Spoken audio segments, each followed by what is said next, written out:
municipalità che ci ha dato il piacere di stare insieme con noi, il consigliere Regina, mentre la conoscete, diciamo, chi è della zona la conosce bene. Io ho il piacere stasera di stare in mezzo a due persone che secondo me hanno voglia veramente di fare che Napoli vada avanti, che il dialetto nostro diciamo che è un bel dialetto come napoletano, e penso che una lingua che noi parliamo italiano, cerchiamo di parlare italiano, ma secondo me se parliamo napoletano e lui ci rappresenta come il maestro Lello Fresci rappresenta la musica popolare di Napoli, e non solo, perché lui ha scritto anche un libro sulla terra di lavoro. Io lascio la parola a loro perché meglio parlare chi parlano loro che parlo io. Ho fatto la mia presentazione, io vado a sedere dall'altro lato e rimango la scrivania al dottore. Prego. Grazie.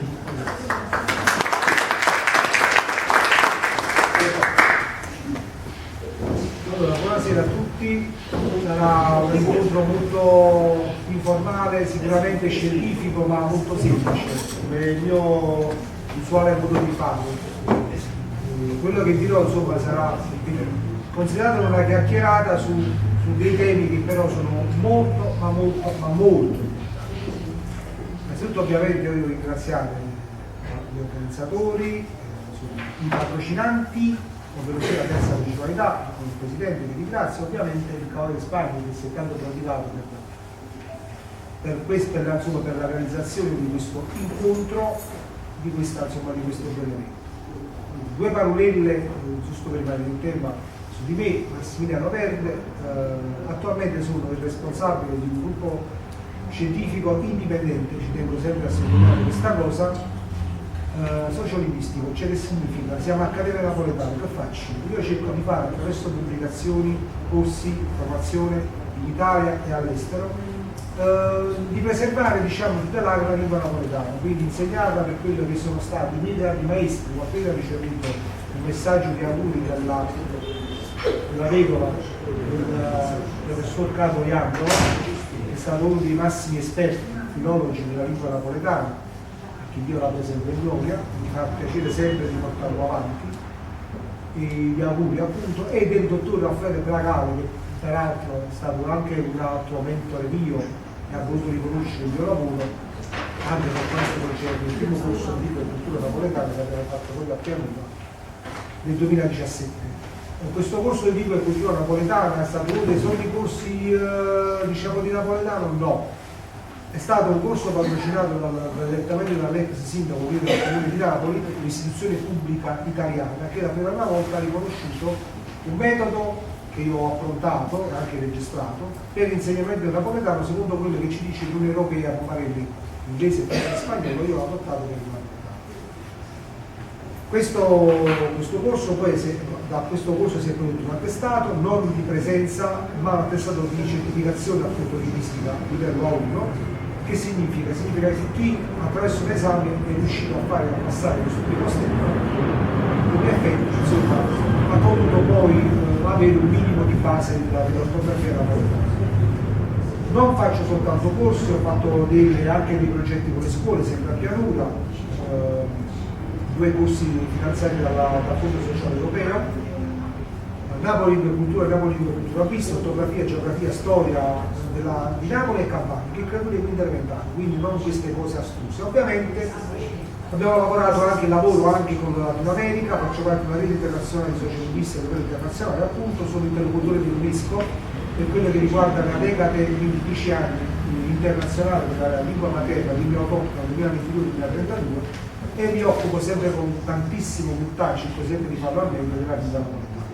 Quindi solo diciamo, ho fatto questa breve premessa insomma, per chi non mi conosce insomma, quindi oggi cosa abbiamo pensato grazie alla municipalità e alla Cavallo di Spagna, insomma tutti quelli che si sono prodigati per fare questa cosa, e abbiamo pensato di dire 2 parole rispetto ne abbiamo excursus, ma insomma, non so, una chiacchierata rispetto a quello che molto spesso si dovrebbe insegnare a scuola, ma non si fa.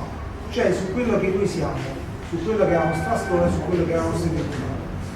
Per esempio, i greci, i nostri veri fratelli e padri greci ci vengono sempre in aiuto. Loro hanno una parola molto precisa che si chiama idioma, non idioma, idioma.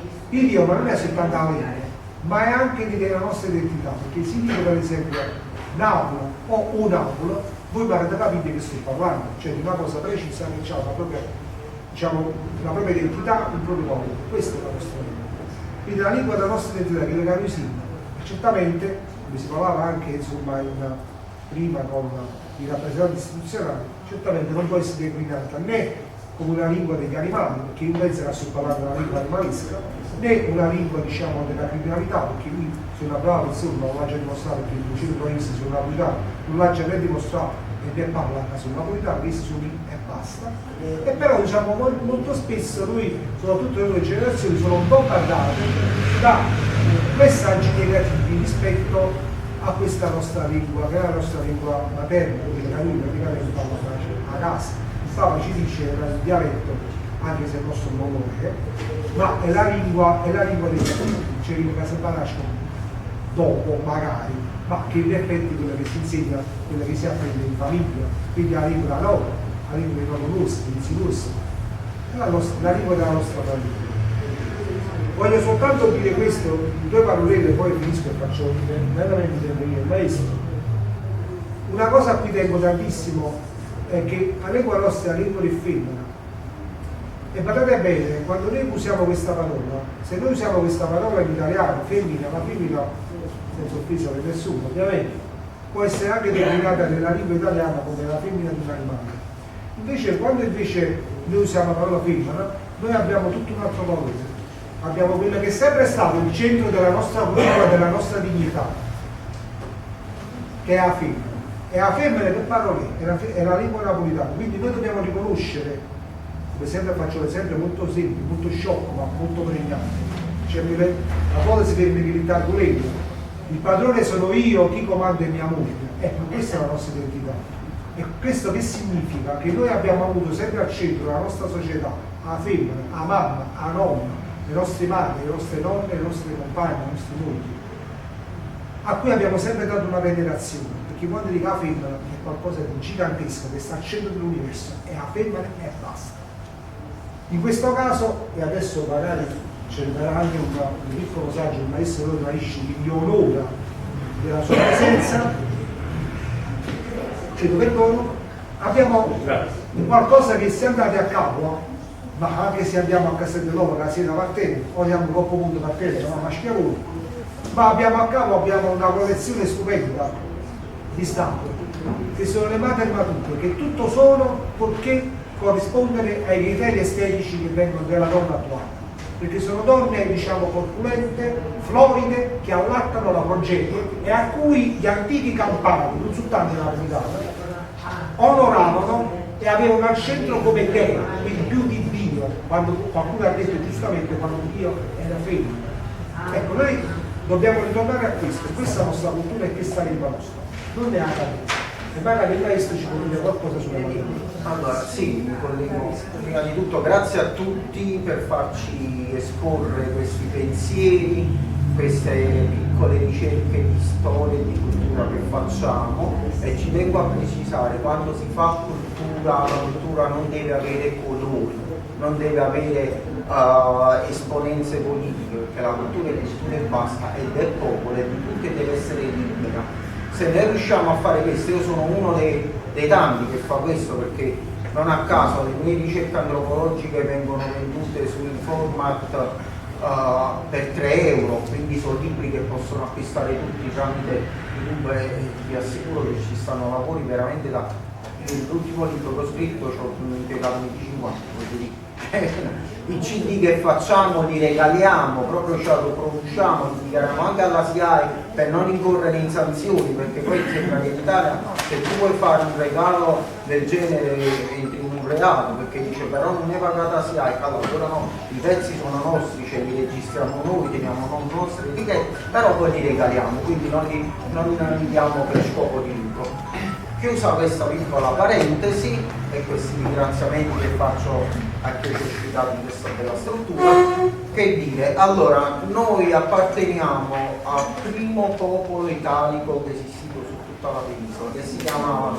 Yoshi. Era un popolo talmente intelligente per pensare 6.000 anni fa, vero?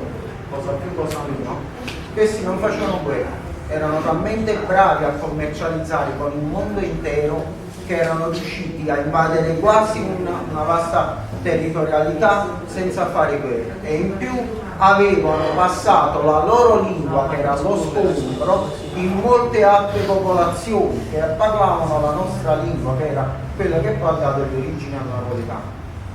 Questo popolo aveva una funzione matriarcale e venerava le matres matuta. Noi a Capua ne abbiamo 150, poi ce ne stanno 2 in Germania, uno in Inghilterra, un'altra nella foresta Reggi, che durante la seconda guerra mondiale stanno pigliate e l'hanno portate là. Vabbè, comunque, teniamo queste 150 statue a Capua che furono trovate nel 1845 in una località che si chiama Fondo Pattunelli, mentre stavano facendo dei lavori agrari, e scoprirono questo tempio alle Madri Maria. Queste statue, che poi io ho voluto raffigurare sulla parte anteriore del CD, altro non erano che degli ex voto che faceva il popolo osco quando aveva la benedizione di avere figli, perché ovviamente tu più figli avevi, più braccia avevi, che poi ti lavoravano la terra. Questo è tutto. Io a questa storia che mi ha commosso, vi dirò di più, quando andai a visitare il Museo Campano e le vidi di Capo, sì, che sta a Capo, appartiene alla provincia di Napoli, mi sembra, di Caserta, io fui folgorato, proprio ce ne fu una di queste che e la sera andai a casa e si disse questa canzone, che non vi dico, quando la sentirono gli altri del gruppo, dice, la prima cosa lo dico proprio nella prima, dice, non mi accusa di scemo, sì, può essere, però ho fatto questa canzone, a me mi piace, la dobbiamo registrare. Loro sì, mi abbandonarono e comunque la portai io avanti così. A distanza di anni, come è finito il lockdown, ho avuto il piacere che il Touring Club Campano mi chiama per andare a cantare la canzone di nuovo dentro al Museo Campano, perché avevamo fatto la chiusura dell'Appia Day, e quindi dici, chi meglio di te, dato che si fa un Museo Campano, viene a cantare questa canzone e la viene a esporre. E ho avuto questa soddisfazione. Poi dopo ho pensato di inserirla nella raccolta delle canzoni che io ho raccolto facendo interviste a tutte le persone anziane del territorio del Basso Volturno, e quindi cerco di portare avanti questa storia e questa cultura con la musica. Io penso che adesso la facciamo un presente. Con un grande piacere.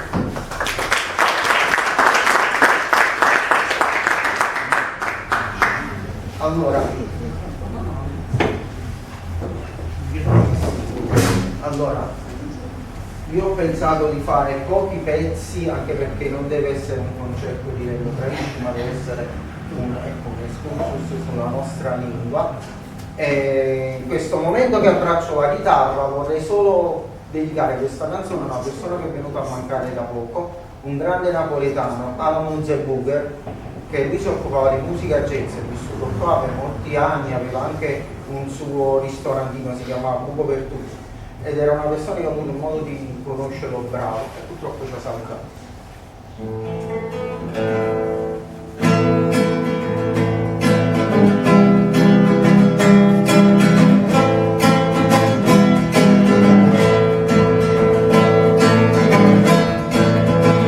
Casa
Grazie maestro.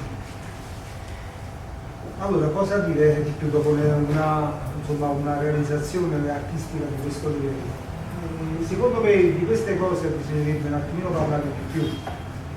Una cosa che per esempio a me sta molto a cuore, già lo dicevo prima, sono i diritti delle donne, anzi delle femmine, perché io credo che non sia giusto, vedendo il valore che noi abbiamo sempre dato nella storia del film nostro, quello di vedere comunque rappresentata la donna meridionale, tra virgolette, anche se non amo molto questo termine, napoletano, specifico, quasi come una vittima, soltanto perché è nata a Napoli o è nato a Meridione, sarebbe una vittima della società, una donna inferiore, colonizzata, una donna diciamo schiavizzata da questo uomo meridionale, primitivo, brutto.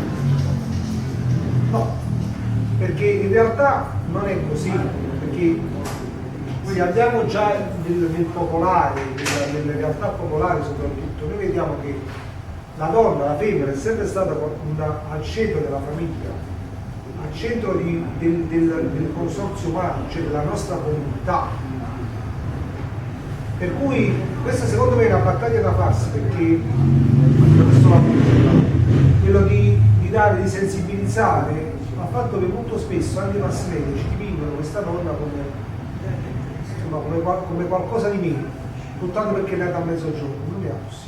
Questo non lo dice la nostra storia, come ci ha ricordato il maestro magistralmente, perdonate il gioco di parole, con la paternità, non la racconto perché se noi abbiamo dalla Sirena Battese, che è il nostro simbolo, a Santa Patrizia, che non è un caso che siano tutte e due insomma, legate al Castello dell'Oro. Santa Patrizia, non so quanti di voi sapete, ma è il compratore di Napoli, che si squaglia usando tutti i samani.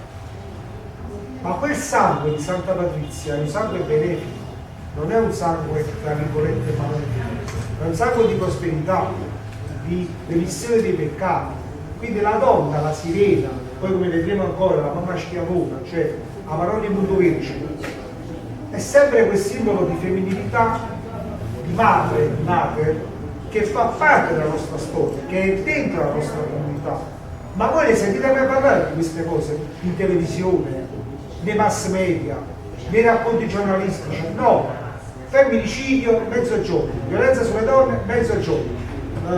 Solo questo, quasi come se si volesse raccontare un'altra realtà, Il problema sulla violenza sulle donne esiste, come no? Ed è onnicomprensivo, non è gombrosianamente legato ad un contesto o a una terra, infatti, soprattutto la nostra. La violenza sulle donne esiste, ma scusatemi, la violenza culturale che le nostre donne subiscono tutti i giorni, vedendosi rappresentate come dei subumani, come degli inferiori, come degli animali, come delle vittime, è nata a Mezzogiorno, è nata a Napoli, quindi praticamente questa femmina qua è una vittima. E dove viene rispettata la dignità di questa donna? Come si offendono? E soltanto perché sono nata a Napoli, ma c'è una visione che sono vittime di questa società, vittima magari di un uomo lombrosianamente, e ci tengo a marcare questo termine, lombrosianamente, un animale che userebbe una lingua che sarebbe quella o della malavita o della violenza, o che ci conduce a questo tipo di situazioni. Allora io credo che queste siano occasioni fondamentali, ancora un'operazione abbastanza, mi serve di casa, che è tutta la municipalità che ha dovuto avvicinare questa cosa, per naturalmente denunciare questo stato di fatto, cioè partendo invece dal valore che noi abbiamo sempre dato alla nostra terra, alle nostre donne, come madri, come mogli, come compagni. E ci ricorda anche un'altra cosa, la mamma Schiavone, si define un po' per tutto vergine. Ma questa mamma Schiavona, che tra l'altro è una Madonna nera, attenzione, nera, oggi si fa tanto di parlare del rispetto della diversità culturale, sociale, etnica, religiosa, di orientamento sessuale, ma noi, Coppa Punto Vergine, dal 2000 anni e passa, veneriamo, fino ancora ci bene, perché sempre grazie ai padri greci, ma noi veneriamo la Madonna, la Vergine nera, che è protettrice ad un, dice il maestro con l'assunto, a un femmine e femminile, siamo tutti quanti uguali annanzi a te, siamo tutti belli figli tuoi, o qualcosa del genere. Quindi noi abbiamo la nostra realtà, la nostra cultura, noi abbiamo una madre che protegge i figli perché sono tutto quanto a tale e quale, che siano etero, che siano homo, che siano LGBT, noi non abbiamo da imparare niente su questo tema, perché il nostro rispetto per la dignità, la femmina e tutti gli orientamenti sessuali è proprio nostro, e grazie ai padri e fratelli greci, e questo ci hanno insegnato. Il rispetto, non la tolleranza. La tolleranza che al suo maestro tu muoia e continua a muoia e gli va vamos a sta, che è la tolleranza? Però non sarà una pastiglia. La tolleranza lasciamo altre realtà. Noi abbiamo il concetto del rispetto, e non è certamente che della malavita, il rispetto è qualcosa di intrinseco alla dignità, alla cultura nostra. Ecco, il rispetto della diversità sessuale, dell'orientamento sessuale, è espresso magnificamente dalla mamma Schiavone Papa Mondovicci, con l'aiuto dei Formanelli, cioè l'andata dei Formanelli, che già da tempi remotissimi, come ci insegnano ancora una volta i padri greci, i veri fratelli greci, erano cultori della diversità, maschi e femmine in un solo essere. E il Formanello è vero che il Formanello andava. Cosa rappresenta? Rappresenta un'istituzione, abbiamo la Tarantina, Coppie Quartiere. Che della Puglia, o chi della Puglia, come lei vuole, come lui vuole, è venuto fino a Napoli per essere rispettato in quel contesto sociale, della sua, tra virgolette, diversità. Diversità, e guardate bene, maestro, grazie di questa cosa.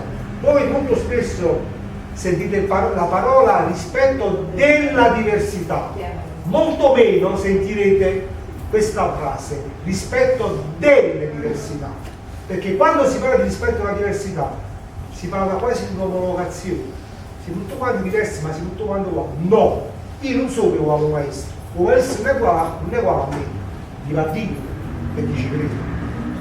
Quindi rispetto delle diversità, e questa cosa qua ce la portano i greci, aiuto Formanelli, che lingua è? La lingua comune, aiuto di Formanelli, o altre Formanelli, la lingua comune, ma Schiavone faccio strarazzi, ma che si crede? È la lingua comune, la malavita, della violenza sulla donna, a me non pare, ma di queste cose voi ne sentite mai parlare, sono divulgate, sono espresse, sono sensibilizzati i ragazzi, i figli vostri, il creatura nostra, su questi temi. Perché andare a cercare queste espressioni dall'estero o che vanno tanto di moda sulla diversità, orientamento sessuale, eccetera, eccetera, quando viene a casa nostra, la lingua nostra, con la nostra cultura, non abbiamo imparato niente a nessuno per questa cosa. Prima mamma schiavo. Chi è un creatore e cammizza, non lo quartiere che stava prima mamma schiavo, nessuno. Però per televisione bisogna rispettare gli LGBT, bisogna rispettare l'orientamento sessuale, bisogna rispettare il cervello, quando io te lo sotto a casa. Non era mondo vecchio questa cosa. Ci è da 2000 anni, è cultura, identità, idioma, i greci sono molto precisi. Idioma non è solo la lingua, è l'identità. O Napoli, Carè. Si dice Napoli, parla sta lingua, qui capite già Carè. Si dice Napoli, Carè, una parola in una lingua napoletana, no, è tutto cose, quelle che hanno simili. Questo è quello che ci hanno insegnato i greci. Perciò, e ovviamente, ancora prima, poi chiudo perché poi mi fermo su queste cose perché sono un uomo del popolo. Sono nato nel centro storico, ho vissuto tanti anni nel centro storico di Napoli, Chiesa della Sofia, non è un caso. Mi fermo su queste cose perché vedo che non vengono portate alla luce queste cose. Tanto una tambola che conteneva la nostra Madonna, perché per noi che facciamo musica popolare e ci definiamo, noi non siamo percussionisti, noi siamo tamburrare, che è tutta un'altra storia. Perché il percussionista è una cosa che mi resta più bella, invece pigliamo questo cerchio volgare che non è manco preciso, pigliamo questa dorsale, si dice in dialetto, o meglio zimmara, cioè meglio montone del gregge, lo spogliamo, lo segniamo qua e noi cominciamo a trufugliare. Ci portiamo questo.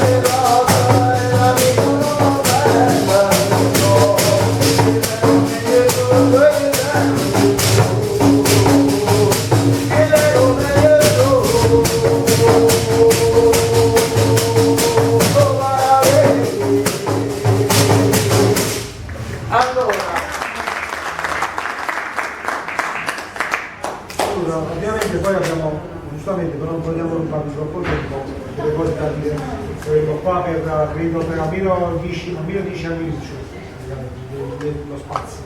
Secondo uno di loro te ne Sì, portano dietro, sì, vogliamo restringere la cosa dicendo le cose che secondo me più salienti.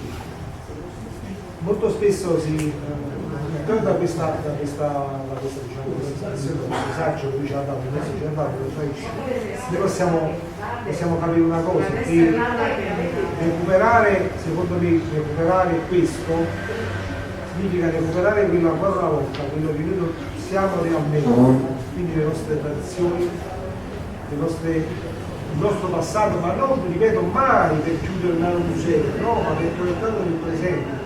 Perché se noi riusciamo a capire che il famoso ritmo, la l'identità, quindi la musica, quindi tutto ciò, le percussioni, ad amore, naturalmente al museo archeologico, poi ci vogliamo domani, ma c'è un bellissimo mosaico, ha giusto tamburato, il maestro che vuol dire, e tanto è vero che una di queste cose l'abbiamo portata ad Atene, i greci non proprio gli alieni, perché avevo fatto un video in napoletano e in greco, a prendere Canzeus, cioè la prendi Canzeus, quindi il contatto diretto.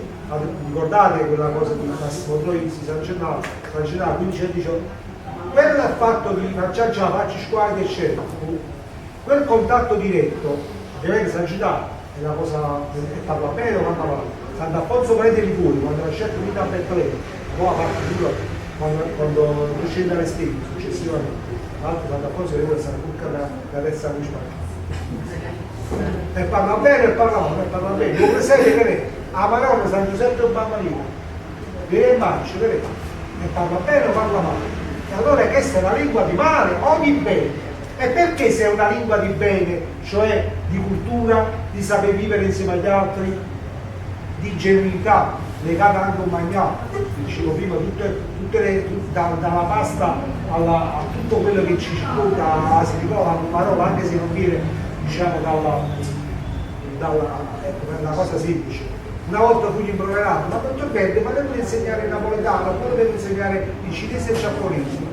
Sì, ma perché gli spaghetti da dove vengono? No, sto preside del scolastico, del liceo classico. Certi scusi, ma benissimo, ma gli spaghetti sono nati, sono stati fatti a Pomarola, vedo dalla dinamica, ma santo Dio, ha regalato gli spaghetti alla Pomarola e chi l'ha? Questo è quello che voglio dire. Quindi la nostra rielaborazione attraverso anche i nostri termini, la nostra lingua è fondamentale, perché dalla forchetta a quattro denti che abbiamo stesso inventato, ascensore di sanità a casetto, poi l'albergo dei poveri, poi i Pogei, i greci che sono la terza municipalità, che sono qualcosa anche quelli che ho fatto vedere in quel documentario che abbiamo fatto in Grecia. Ma quella è la nostra identità, siamo quelli, il nostro rapporto con, ecco per esempio, il mio vicario di laurea, penso, spero, io ci vado da un po', a sapere ancora, gli altri amici, l'hanno privato, non la porto vicario a casa. Quello che cos'è? Che cosa sono le anime del purgatorio? E che rapporto c'è con la morte del napoletano? È la stessa che avevano i greci, cioè di compassione, di relazione diretta con l'aldilà. Acide la parlare con significa qua sulla terra fate una buona azione affinché loro possano, diciamo, rinfrescare la parola. Fallo con tutto babiano, frisca tutta la creatura. Ma voi quel rinfresco sapete che significa? Significa che accade prima la fontana delle zizze, che lo scudo del Signore, la fontana della spina della colonna, della sera partita. Canteremo, poi c'è l'altro che c'è la siena partita perché col suo latte, con il suo l'acqua, della fontana, spegne, spude e sciame, cioè le gambe del Vesuvio. Benissimo. La stessa cosa, voi ricordate il discorso che ci ha fatto il maestro Cibello, si apre l'arte della Alessa, avvicino, non è che la parte spassata. Qui venite, lavorando con latte, e che lei sta lavorando con latte? È la Madonna che insieme c'ha Gesù, bambino, ma dal suo capezzolo sgorga latte e quel latte dà un rinfresco all'anima del purgatorio che sta nella salute. Questa è la nostra identità. Prego. Potrebbe rielaborare il concetto delle anime del purgatorio, perché l'ha detto però non mi ha sempre incuriosito, però ma le anime purganti, ci sono quelle che insomma stanno pesando perché insomma sono state buone, però sono state pure malamente e devono passare insomma in paradiso. Per cui loro ricevevano, poi c'è anche il discorso del Capuzzello, quindi un discorso molto particolare. le anime che ho visto per strada. Cioè, esattamente, allora sono le anime. Il titolo sulla Yamara nel cimitero del Fontanello.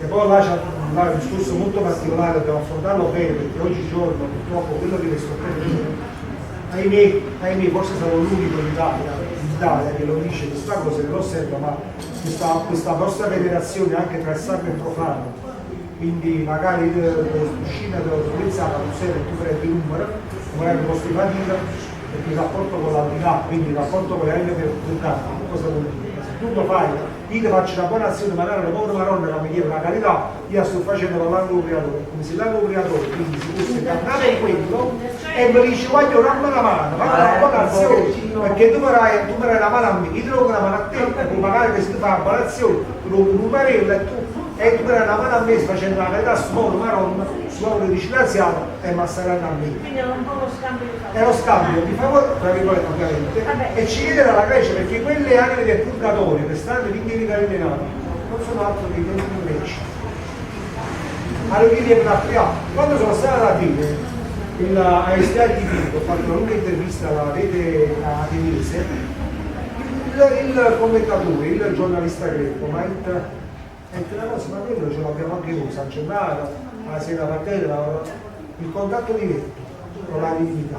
Zeus figlio, Zeus amico, chi viene a Pia Zeus magari può fare pure male parola, si diceva la razza. Noi veniamo da questo, infatti non è un caso che anche in Grecia di Costantino gli autorità non vogliono che si parli di originativo, però loro stanno sotto l'acqua, perché?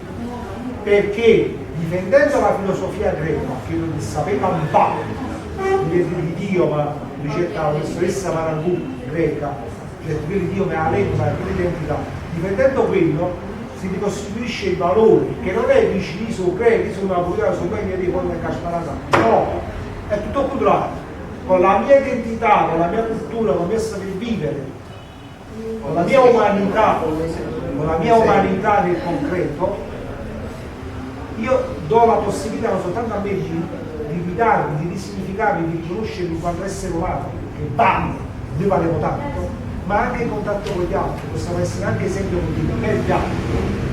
E che c'è sempre la lingua nella comunità, c'è sempre, perché la lingua a questo serve, in questa lingua c'è stato tutto questo, c'è stato l'anno obbligatorio.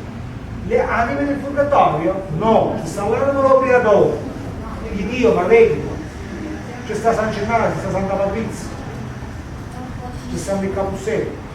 E io devo approfittare della gentilezza per fare una cena a questa cosa, perché al mio sommesso, diciamo, parere si sta giocando un po' sporco dal punto di vista delle mie ricerche, della mia sensibilità, non già se la cultura, non già se il costume, ma della mia sensibilità di napolitano.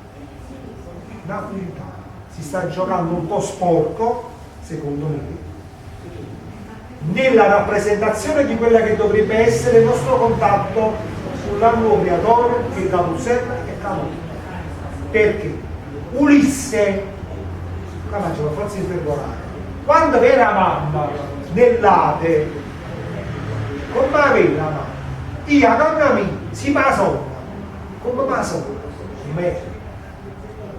Ulisse, quando era mamma, non avere come lo spirito che caccia sangue, ma avere la grazzolina, avere con la pietas poi latina, affettuosamente. E allora io credo.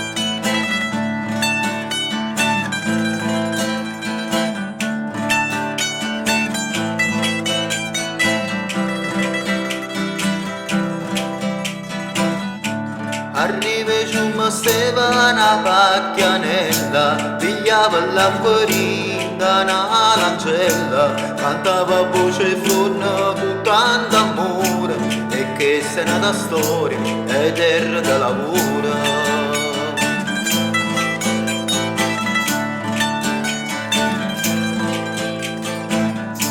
E come scorre l'acqua che sto ciumma, ci porta amore e vita rindassi in terra, ci porta pure cante una pacchia nera.